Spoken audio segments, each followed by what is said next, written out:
Airport కి వచ్చాను రా. ఏంటి ఎయిర్పోర్ట్ కా? నాకు చెప్పకుండా నువ్వు అక్కడ ఫ్లైట్ ఎక్కేస్తానువా? నిన్నెలా వదిలేస్తాను రా. నేను వచ్చింది నీ కాబోయే చెల్లి నా కాబోయే లవర్ రిసీవ్ చేసుకోవడానికి.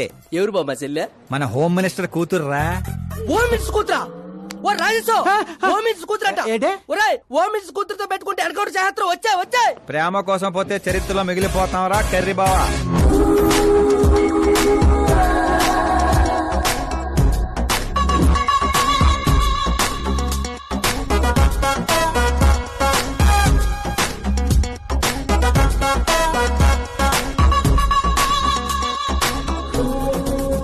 ఆల్ యాప్స్ డౌన్లోడ్ చేసిన ఐఫోన్ 6 ప్లస్ లా ఉందిరా గుంటా. ఆహా, ఆ రేంజ్ లో ఉంది అంతనో. పల్లెటూరులో పువ్వు ఇస్తే పడిపోద్ది అనుకుంటున్నావా? పోయిచ్చి కాదురా, పువ్వు పడేసి పడేస్తా. పువ్వు పడేసి పడేస్తావా? అది అలాగా. నువ్వు ఫోన్ పెట్టారా, మళ్ళీ చేస్తాను. పెట్టే.